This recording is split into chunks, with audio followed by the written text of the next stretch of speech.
Welcome to EdTech Speaks, a podcast bringing guests together to share their expertise and advice on navigating business and education in a technology-driven world. From entrepreneurs to vendors, higher education to corporate leaders, we'll uncover their perspective regarding the latest trends and technologies impacting your career or business. Our podcast is made possible by Downing EdTech Consulting, where people and technology connect. Hosted by Cher Downing, an experienced executive spanning a higher education and corporate career with specific focus on the EdTech industry. Dr. Downing is also an international and national presenter, author, and regular media contributor. Now here is your host, EdTech strategist, Dr. Cher Downing.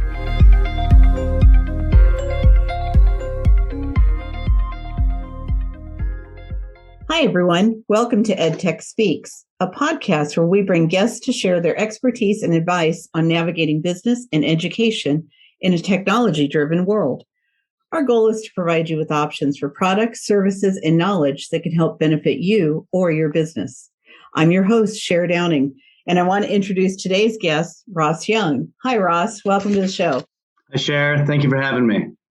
Ross is with Linewize, and I have to read you his bio. And listeners, you know I don't always go through and read you word for word, but I really want you to listen carefully to this because it's really going to be impactful with what we're discussing today, which is cyber safety and cybersecurity, two of the big topics on our list as we all moved online the last couple of years. So Ross is the Executive Vice President of Linewize, where he helps K-12 school districts meet the challenges of today's connecting learning environment by leading product strategy, sales, and customer experience. With more than 15 years of relevant experience, Young has deep expertise in the EdTech and cybersecurity industries, a passion for technology and its ability to drive social impact, and a strong understanding of how to effectively integrate classroom management tools into school districts while complying with security, safety, one-to-one scale, and procurement. An experienced SaaS veteran, Young was instrumental in the successful launch of Linewize in the U.S. market and has spent the past 3 years aiding in the strategic growth and development of the company. He is also a thought leader who regularly contributes videos and blog posts on a range of topics, including trends in EdTech and remote learning, cyber safety, and mental health in schools, digital citizenship, tech for good, and more. When he's not supporting and protecting every child's digital journey, he can be found chasing his kids on bikes, skis, scooters, or across the football field at his home in San Diego, California. I love that last part. That's good stuff. Family first, yes. Absolutely. Absolutely. So really excited to dive into this because a lot of our listeners are with K-12. A lot of our listeners are in higher ed, but they have crossover with K-12 either through professional responsibilities or they have children of their own. And this is, as I said, a prevalent topic on this. And I love first to hear about your passion about this area and what brought you into it. Yeah, so cybersecurity was incredibly hot in the late 2000s. And ultimately, I got a great opportunity to work for a startup that was doing some really unique things around the DLP space for federal government, for some education and enterprise sector. And when we got in, we looked at the size of networks that higher ed and K through 12 organizations were managing. And we found that they were understaffed typically for the size of networks that they had, and they were underfunded to even afford the quality of equipment that's required for an organization with 25,000 users, right? So when we saw that level of need, I helped pioneer for that particular organization into EdTech, and we became a market share leader in cybersecurity for EdTech while really meeting needs with demands from other sectors that we were serving. So we were able to bring that level of quality, cybersecurity to the K-12 and higher ed space.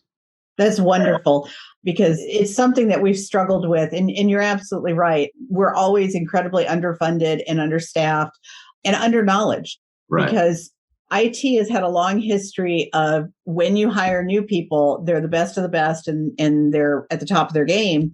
But there's this continuum of people that stay that we don't focus on. They're already there. So their learning capacity gets diminished. We don't send them to as many workshops. We don't worry about, are they all keeping their skills set up? And so we get this real imbalance, which also attributes to our security because we just don't know what we don't know. And so we're not making sure that the platform is running consistently across the board. Right. And that's why your technology partners are so important, right, to help with that. But then also if you think about, where districts are located, most school districts or even higher educational institutions, they're in rural areas that may not have the level of talent or the pool of talent that a New York or a San Diego or an LA or a major metropolitan area has. They're the largest network in their region, in their city, in most cases, in the education environment. So it's tough. Sure. No, that's just amazing. So we definitely want to talk about two things. We want to talk about security and surveillance and those kinds of things. And then we also want to talk about cyber safety, which has become just such a big issue for us. And we always tend to think of safety as predators. And we think of predators as big, nasty people that are out there, and they do exist. But we don't often attribute predators to bullies, to people our own age, to people that we're connected to on social media. We don't always think of them as being a predator, but the reality is that they can be. So let's start out talking about the safety piece first, and then we'll move over into the security piece and how that your company wraps around both of those two. Yeah, it's great. So there's safety in a lot of different areas in the cyber realm that can be monitored, right? Our lives have moved online in the digital space, and we're conducting our lives, right? As us as kids maybe conducted them 20 years ago, but it's online. And there's certain things that early indicators of different things that maybe happen in our lives where there's clues, there's digital clues to that, right? And ultimately, at least in the K-12 space, per the SIPA compliance, we have to prevent children from getting to pornography by law, right? To maintain E-rate. And then we have to log that information. And when we log that information, oftentimes we're not getting the most out of that data. So with the same requirements of recording that information, right, per SIPA, there's other areas that we've been looking at, right? When we look at some of the societal problems within our youth, right, and you think of safety, suicide is the number 2 cause of death for people under 24, period. Those people are in your higher education institutions. They're in your schools. And if there is an early indicator in there, we should be looking for that, right? Especially since we already have and own the data. So that's one, vulnerable people and depression, right? There's a lot of mental health issues that can spin off of that, right? Yes. There's areas there. So we can find early indicators of that and put the right people that are trained to look at that information in the right place. We can intervene early, right? And pretty much all of the studies state the earlier you can intervene with that or get somebody help, right? The less severe that can be, or the most unfortunate result is, the termination of life there, right? The second, and that's incredibly close to our hearts and our mission, right? The second piece to that is school violence. There's been way too many school violence issues, right, that have happened. And with, one of the latest ones that happened up at Oxford in the Michigan area, there were multiple different independent clues that weren't necessarily tied together, that if one person had that level of knowledge of everything that happened, from the drawings on the physical piece of paper, right, to the name that he changed himself in public social media, to those types of things together, potentially would have told a different story, right? And you're seeing that district, even though that they weren't monitoring that information, you're seeing that they're hit with a lawsuit upwards of $100 million. So they're liable whether they were looking at it or not. So you're seeing the demand for this category really high. There's other areas of what you mentioned, the big monster online that's grooming your child. That is real, and that happens. And we have found multiple instances of that, lately online. So we're looking for that. We're looking for oversharing children that are sharing their address or their phone information. And on top of that, we're helping educate the parent community as well as the student body around, through the school district or educational institution, around how to make better decisions and be more aware online. So I know it was quite long, but ultimately it's important. It's a big package that we're looking at through data that's already there. It absolutely is, because I think people don't realize when we moved into the digital sphere, it became very disconnected. And yet, when you are around someone and you lose someone to suicide, one of the first things you hear people talk about is, oh, I did notice this. Oh, they did say that. Oh, I should have picked up on that. We actually get better data online because people share more freely than they do face to face. There's a safety net in our mind of typing everything in and it goes out to the abyss. We feel okay with that. Whereas if someone's standing next to you, most people will just say, oh, I'm good. I'm happy. I'm fine. And then you find out they're truly not. So I think part of it is the recognition also of the children that are coming up now who really don't know a life without technology. It's very natural to them. It's just part of what they do. And so just like you grew up talking with someone, I grew up talking with someone and sharing, they're doing that, but in a digital realm. And so that's where I don't think we have talked about what's appropriate in there. I actually talked to someone recently who said their child shared their credit card number on social media. And so, they had to cancel their card and all of this. And she said, when I asked why, he said, well, my friend wanted to play the game with me.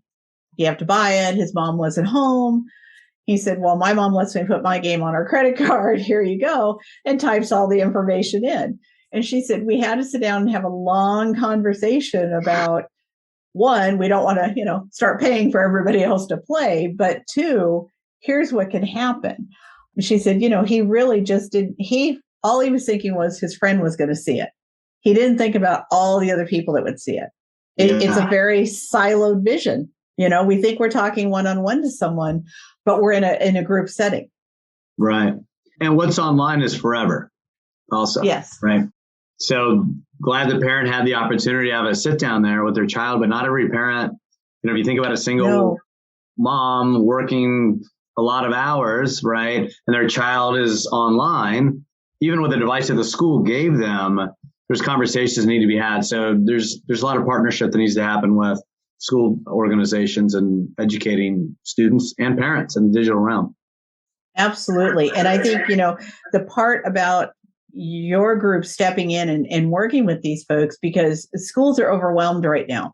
They're dealing with hybrid situations. They're dealing with trying to get back to school. They're dealing with masks, no masks, all of these other issues.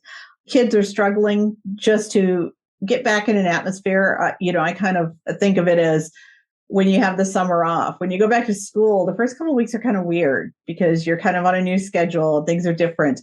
That's what they're experiencing. And then we have less teachers, less aides, less help, but we need more instruction for things like this, for these students to be successful, to be comfortable, to understand that it's not okay to bully someone in these situations. It's not okay to not tell anyone that you're being bullied through a school app kind of thing. Just so many parts and pieces of this. So talk to me a little bit about what your game plan is. How are you approaching districts and working through these things with them? Give our listeners an idea of kind of where the help starts. Yeah, it's great. In partnership, really, is what it is. So how do you partner with a district in this particular area? Is you help provide them information that helps and recommendations around the observations that are found. So one of the things we do, at least from a student safety perspective, is to do what's called a student safety audit. It's where we, when we partner with a district, we'll look at the stats in their particular state. So what are the overdose stats for drugs? What are the suicide rates? What are some of the things that are particular to their state and into their county and area? And then we actually do a silent audit to where the data, right, that they're already collecting, we help break that down into multiple different categories. And we say, hey, look, it looks like at 6 o'clock on a Wednesday night is when you're getting the majority of your cyberbullying incidents. Maybe we could partner with you with a cyber safety expert to educate on cyberbullying and bullying and the effects of that on a monthly basis and see if we can get that number to drop, right? And compare it kind of to the average. So we collect the data, we put together a report with observations and recommendations, and then we go to work with them typically. And there's a lot of funding sources for this that have recently been available. There's grants available. There's certain states that are, like the state of North Carolina is funding this for every district in the state at no cost. So Some of the districts aren't even aware of those things that are happening. So in partnership, we know that they're busy. We don't just point out a problem. We say, the problem already exists. Let's look at it and partner together. We can help take some of this off your plate and help you. So that's incredible. And I'm excited to hear that there are states that are looking at this already. And I hope that more and more continue with that. So you talk a little bit about, obviously, when we have safety issues, when we have issues of bullying and such, when we have just even communication issues with kids, one of the things that we're seeing more and more of is the mental health issue. And I'm not sure that we've really identified how we're going to handle going forward the mental health issues of what has occurred over the last 2 years. It's really going to be a big issue. And I think much like PTSD, it may not represent itself until a little farther down the road. We may have children that do fine for a while, and then something's going to trigger them, and that's going to bring all of this back. So, I'm interested in knowing kind of what are some of the things that you're sharing with them and doing to help them think about not just the security and the safety, but that mental health wellness side. Yeah, definitely. So it's really about finding early indicators of it. Really, a lot of it comes in patterns. So it's finding those early indicators with technology and getting the right people in the right place at the right time.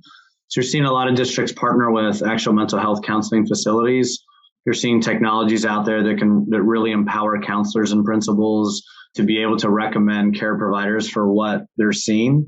And then there's technologies that can combine the digital and the physical worlds together to connect different types of dots that say, hey, we potentially, something that may seem benign that happened at the elementary school level, that now we're seeing these things happen in the 6th or 7th or 8th grade level that may have been benign as well, independently. Together, they tell a potentially different story, right? From a mental health perspective, or even from a physical violence perspective, right? You mentioned earlier that if you lost somebody to suicide, for example, people said, hey, maybe I saw something that happened. Well, how many of those breadcrumbs, how many of those clues happen? And if people, the professionals at the school district, like the teachers are in sync with the counseling staff, in sync potentially with the police department, in sync with the parents, those things together combined can get to a child or a situation and have a chance to change the outcome. We're not saying technology is going to change the outcome, but it puts people in the right place with the most amount of information possible, that's specifically trying to look out for their well-being. So Linewize, their goal is to build a different kind of community. Yes, absolutely. You're supporting each other. That's right. And when you think about all the different aspects, like a lot of, when you think solution based, you think of it like a single product. We look at it as a community. And one of our mission statements is protecting every child's digital journey from school to home and everywhere in between, right? For example, most parents, when they buy their child their first cell phone, what kind of conversation do they have with them, right? Do they know how to have that conversation? Do they know that once you give it to them, it's forever, right? How are we empowering them and giving them the right tools to have that, right? There's going to be so many learnings that we're seeing, right, with what happened with the Facebook studies that came out and how it affects teen girls, right? Yeah. Those types of things are going to create policies, and you're seeing some legislation come in already as well, or being proposed to the effects of the digital world have on us. So we don't know it all yet, right? So us as an organization, we're seeing a lot of it, and we're trying to, again, impact the community. It's fascinating because I think you're probably one of the first tech companies that has really gone outside the institution. Yeah. We typically look for solutions that come to the institution or that are reachable, bridge to the institution, but we then don't often look at police force, counselors, any sort of other external services that really should be intertwined with all of this. And so I think the breadth of what you're looking at doing and the scope of what you're looking at doing is so much more impactful than we tend to buy in silo, and we do one thing and then we go and buy something else when that problem arises. And we're always reactive to the system, whereas you're offering a full service, proactive look at this and options of how to train and how to support and how to move forward. That's the way to look at it. So talk to me a little bit about Linewize now is up and running. Obviously, they're moving forward. I'm sure they've got a vision for where they're going. Talk to us a little bit about what's next on the horizon. Yeah, we're already one of the biggest in the world. We're supporting over 10 million kids globally. We have offices all the way from Perth and Sydney, Australia, Leeds in the UK, and we have 5 here in the United States. We plan on being really the largest in the world is really our plan. And ultimately, we've grown very rapidly in North America. We're very well funded as well. And we're really pushing tech for good. So there's multiple different product categories that we have. Our mission really is to protect the most amount of children out of any organization in the world. It's amazing to me that we've not looked at this earlier.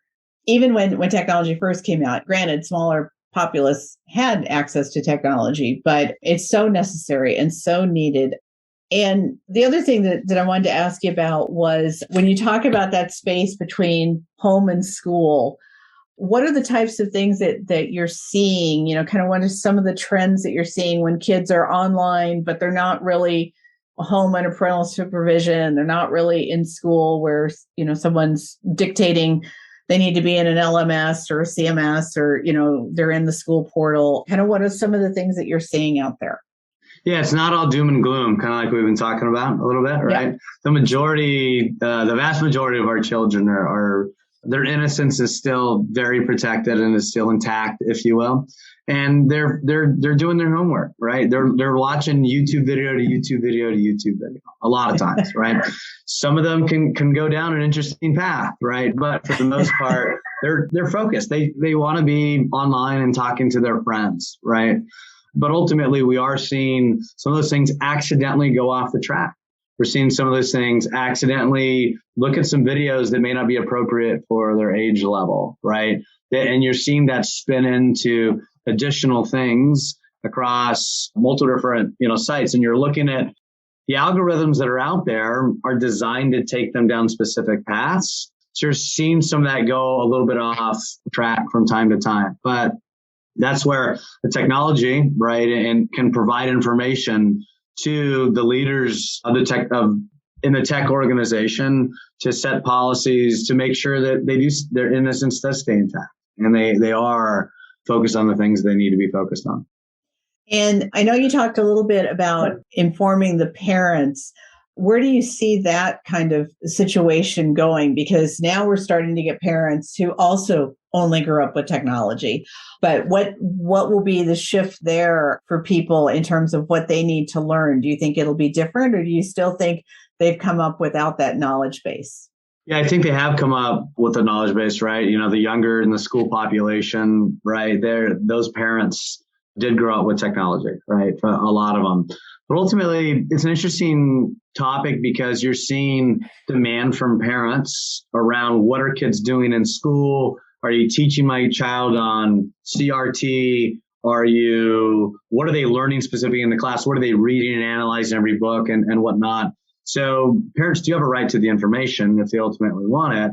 But the question is, what type of visibility, right, do you want to provide to the parent community? And that's ultimately up to the school districts we partner with, right? So there are tools in place. So we have an app actually that parents get on their phone when a district's using our service to where they can see, if the school district lets them, what is their child doing at school. And then we're partnering that with cyber safety education.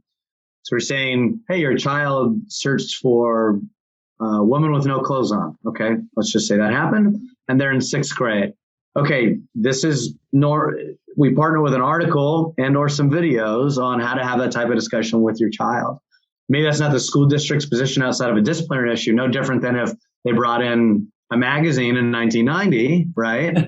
You have to treat those things the same. Discipline at the school side, if they, whatever their policies are, but also empowerment and education to the parent, right? So it's about the visibility and the opportunity for learning through the community. So that's how we share the information. Are you connecting at all? Because you said you had an app. So are you connecting in at all through a lot of the school districts have gone to using a portal for parents to access through there. So is there any plans to be within a system, or you continue to be a standalone system? Do you think you have more value being separated or within there? Yeah, so I think there's a portal is another modality to do that. We like the app, but the data is still connected like a portal through the cloud. So the data is in the cloud, just the access to it without them having to log into a portal is it's an app on their phone. Fabulous. Because parents are busy and parents are running and parents are in the car a lot. Yes, we are. We drive a lot. I have a freshman and an eighth grader, so I drive a lot. You'll be driving a lot for the next 5 years. Right, exactly. So this has just been fascinating. What else? Have we missed anything? Is there anything else you want to share with us today? Because we could go on about this forever. I think for our listeners, when it comes to digital monitoring, we always tend to side on, does the product work and can people get to it? And are we protecting their intellectual property? We're very concerned about their intellectual property, but we are not very concerned or haven't been to this point about their safety and their surveillance and their security. And so I think now this is a pivotal time, obviously for your company, it's pivotal time for everyone, but anything else you want to share with us from Linewize?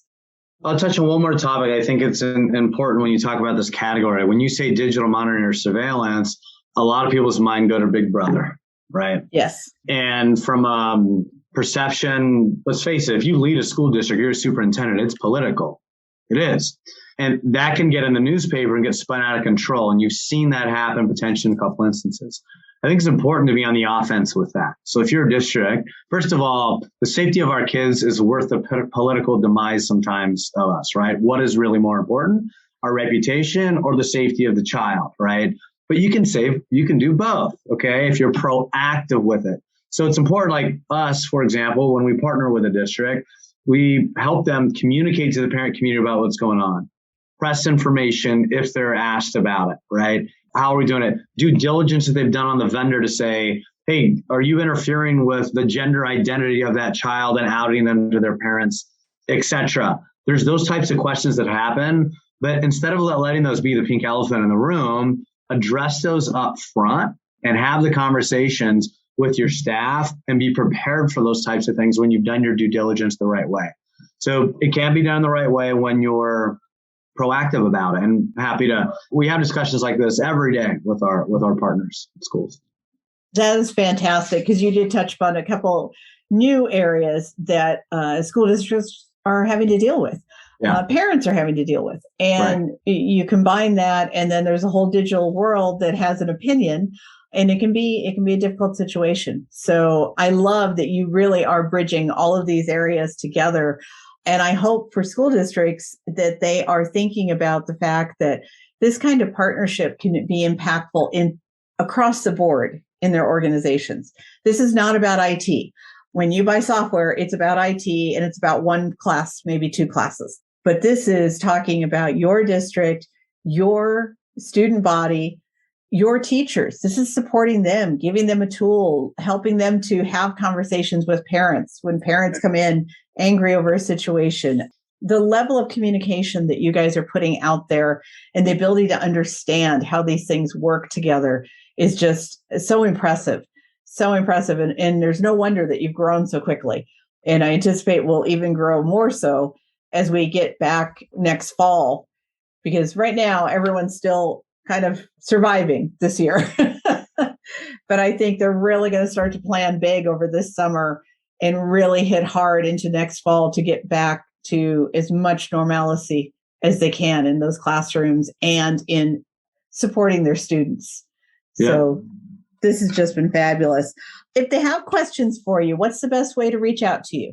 Yeah, so either on my LinkedIn, so it's Ross Young. You can search for me there with Linewize, or directly to reach out to Linewize. They'll find me somewhere. I'm always walking around here. So that's the best avenue. But this really has been a pleasure, Cher, and thank you for helping with your platform educate your listeners through this. Absolutely. Thank you. I appreciate that. Listeners will also have his information available, whichever location you enjoy getting your podcasts. So reminder that we're on Spotify, Apple, Google, iHeartRadio, Stitcher. You can also just reach out to us on our website and we'll get you connected to any of our guests as well, including Ross. So Ross, I do want to thank you for joining us here today. And to all our listeners, thank you as always for attending EdTech Speaks. We hope you enjoyed this episode and can make use of it. If you're in the K through 12 realm, please go back and talk to your schools, talk to your principals. Let's get this rolling and let's get our kids safe all the way across the nation. We look forward to having you join us again, listeners. And if you want more information, reach out to us at www.downingedtech.com. And until next time, let's keep learning. Thank you for listening to EdTech Speaks with EdTech strategist Cher Downing. To learn more about the services Downing EdTech and its staff can provide you, find us at www.downingedtech.com. If you enjoyed today's podcast, be sure to share it. We'd also like to hear from you regarding any suggestions for topics or guests and the value you received from our show. Check back for new podcasts with featured guests at www.downingedtech.com/podcast.